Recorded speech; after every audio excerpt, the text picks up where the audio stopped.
Hi అండి. అందరికీ నమస్తే. Welcome to Karthi creations. ఎలా ఉన్నారు అందరూ? బాగున్నారు కదా? మేము కూడా చాలా బాగున్నాం.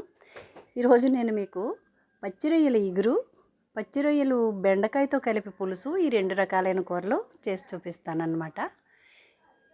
ఇవి బయట ఒక ఆమె తీసుకొచ్చింది, ఆమె దగ్గర తీసుకున్నాను. ఎంతో కాదండి, ఇవి 100 రూపాయలు పెట్టి తీసుకున్నాను. పాపం రిక్వెస్ట్ చేస్తే స్పెషల్గా తను ఒలిచేసి శుభ్రం చేసి ఇచ్చేసింది నాకు. ఉల్లిపాయ, జీలకర్ర, వెల్లుల్లి, లవంగాలు, ఈ 3 మాత్రమే నేను ఎక్కువ యూజ్ చేస్తానండి. కొంచెం దాల్చిన చెక్క కూడా వేసుకోవాలి. వేసుకొని వీటిని మిక్సీ పట్టేసుకుని పచ్చిమిరపకాయ చీరికలు వేసుకుని ఇవన్నీ కలిపి మనం బాగా వేయించుకోవాలి.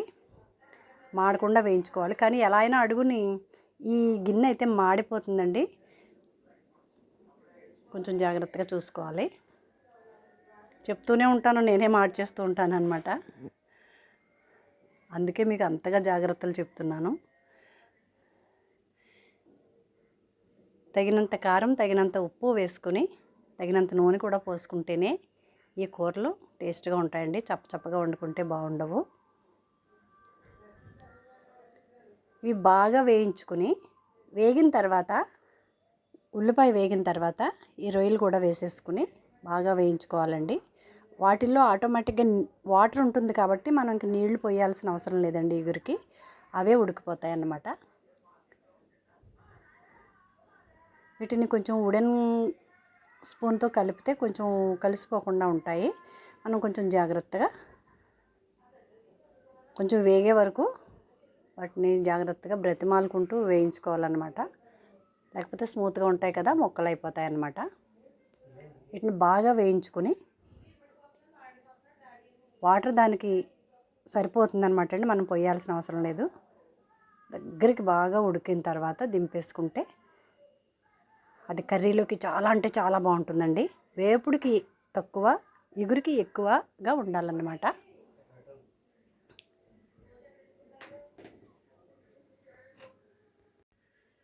మీకు మరొక వీడియోలో పచ్చి రొయ్యల వేపుడు కూడా చూపిస్తాను. వాటికి కొంచెం పెద్ద రొయ్యలు ఉంటే బాగుంటాయి అన్నమాట అండి. ఇవి చిన్నగా ఉన్నాయి కదా, అందుకని ఈరోజు చేయలేదు. దీన్ని బాగా దగ్గర ఎగరనిచ్చి వాటర్ లేకుండా మనం గిన్నెలోకి తీసేసుకుంటే బాగుంటుంది. తినేటప్పుడు రొయ్యలు బాగా మనకి నోటికి తగులుతూ చాలా బాగుంటుందండి ఇది ఇగురు. ఇది రొయ్యల ఇగురు అన్నమాట. నెక్స్ట్ పులుసులోకి వెళ్ళిపోదామా. 4 బెండకాయలు తీసుకున్నాను అన్నమాట.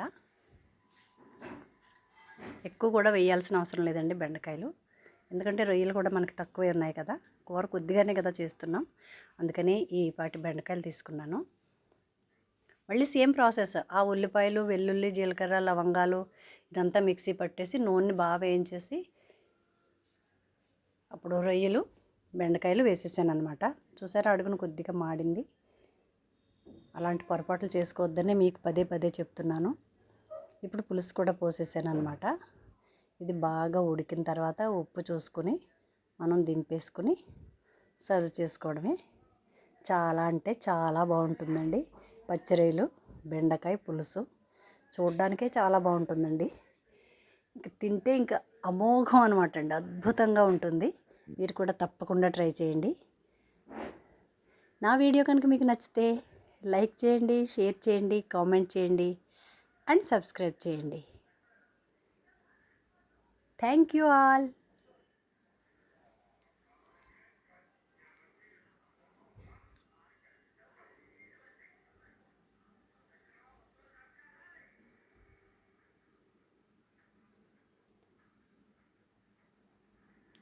ఓహో వసంతమా, నవజీవన భావన వికాసమా, భావుక పులకిత హృదంతమా, సుమభాల పరిమళ విలాసమా, సుమబాల పరిమళ విలాసమా.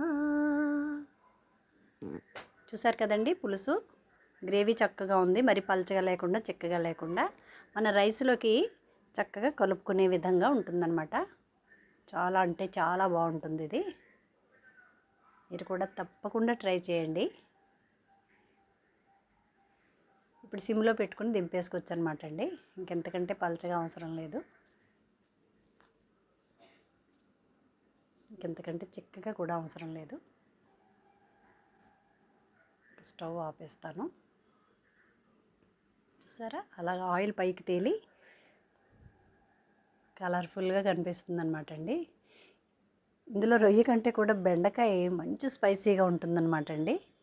ఈ అన్వి తినే వాళ్ళకి చాలా అంటే చాలా ఇష్టంగా తింటారు, చాలా బాగుంటుంది. ఆ పాటి చిక్కదనం ఉంటే మనకి రైస్లోకి కలుపుకోవడానికి సరిపోతుందన్నమాట. చూసారు కదా నా వీడియో.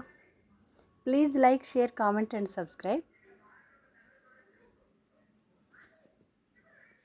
ఓహో ఓహో వసంతమా, నవమోహన జీవన వికాసమా, భావుక పులకిత హృదంతమా.